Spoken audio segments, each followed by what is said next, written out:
I grew up both in Lancaster and in Bellefonte, just a short drive from here, obviously. Most people don't know where Bellefonte is, but if you were to drive 7 miles down the pike from State College, there's Bellefonte. It's the county seat. But it's a very small town. And so when I was growing up, there weren't a lot of jobs. It wasn't like I could walk to McDonald's and get a job. We had no McDonald's. We didn't have any of those things. And so when I was a kid at 14 or 15, my uncle offered me a job on his little farmette. And it was about 3 miles away, and every day I would get on my bike and I would bike over to his place. And he had a big house, and he had this big barn, and he had about 3 horses, and he had some cattle and chickens and that kind of thing. And he just did it as a pastime. It wasn't his vocation, if you will. And then one day he said, as I was working around the building, he said, "Here's something for you to do. Now this is going to be a big task. So it's going to take a couple of days, maybe a week or so.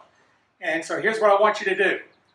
He said, "I want you to go out and clean out all of the shrubbery, if you will, all the weeds and so forth, under the corral fence, because the fence was electrified." And so he wanted to take pity upon his animals, who obviously would be tempted to come over here and see those nice big weeds up here and begin to munch and then get a shock. So he said, "I want you to go and clean all the weeds out and so forth under the fence." So I got my sickle out. Now, you all know what a sickle, not a bicycle, you all know what a sickle is. Yeah, if you've never been on the farm, the sickle is that long, it's about a blade that thick, that wide, and it goes around in a half circle, if you will, with a handle, and you just go down. So I started my job. I had a lot of energy. I was 14 or 15, so I'm off and I'm ready to go. And so off I go. And so I'm going, you know, boy, am I going. I'm just going right along, and I'm going up, and going, and so forth. And then my uncle came out and said, "What are you doing?" I think he said more than that. But anyway, "What are you doing?" I said, "What do you mean? I'm doing like you told me." You know, and my uncle was a great big guy, and he had a construction company. And so I thought, uh-oh. And he said, look at what you've done. After 3 or 4 hours, look at this.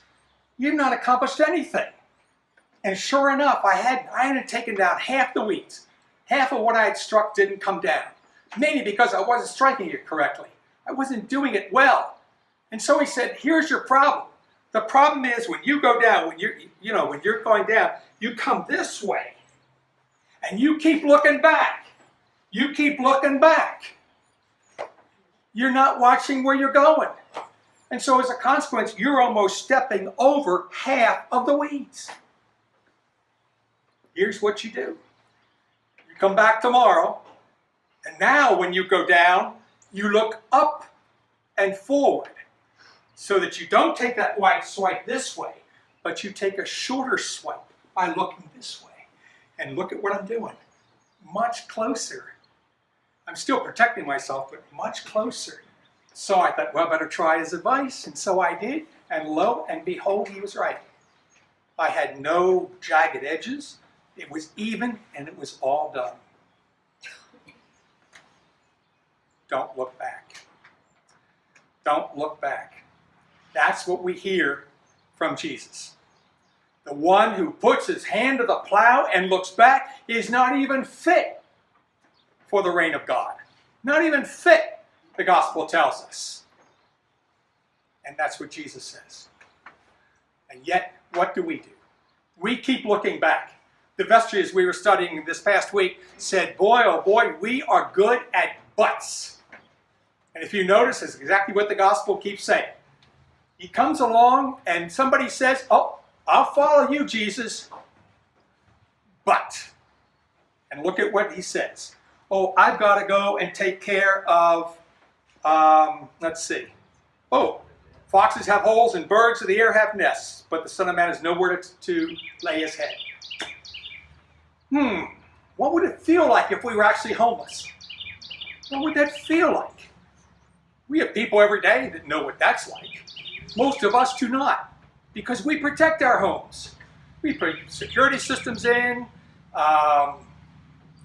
We have a shooting, and all of a sudden we have gun shops who are making a fortune.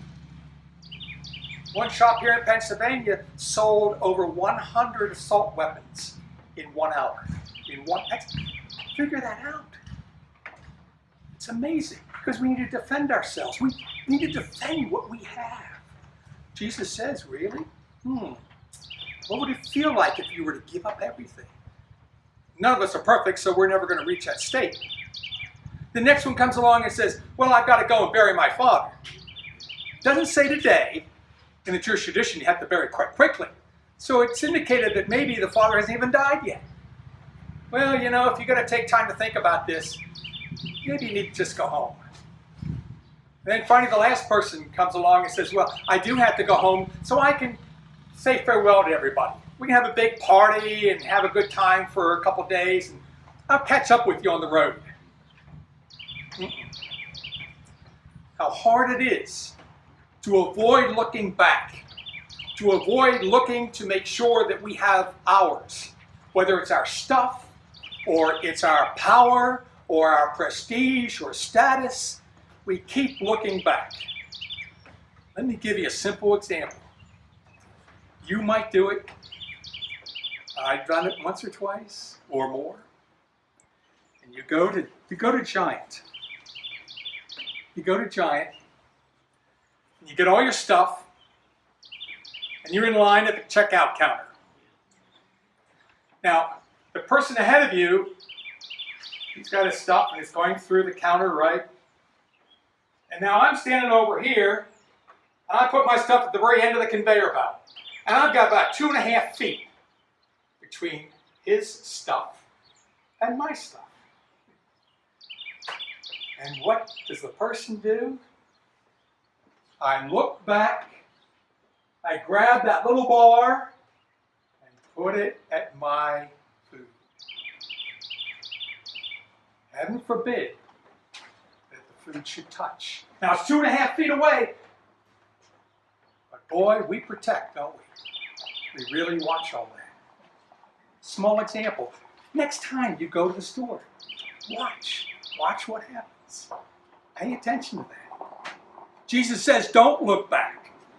Don't look back to protect yourself. Don't worry about your security. Find it in the Lord Christ. Find it in me. For I will be with you and I will walk with you.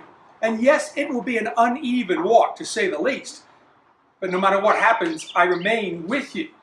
He says that over and over and over again in the gospel. One of the greatest baseball players in history came out of the American Negro League and the American League desegregated. Satchel Paige.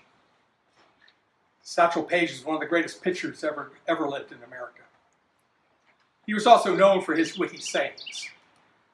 And one of the best that he repeated quite often when he spoke. Don't look back. Something might be gaining on you.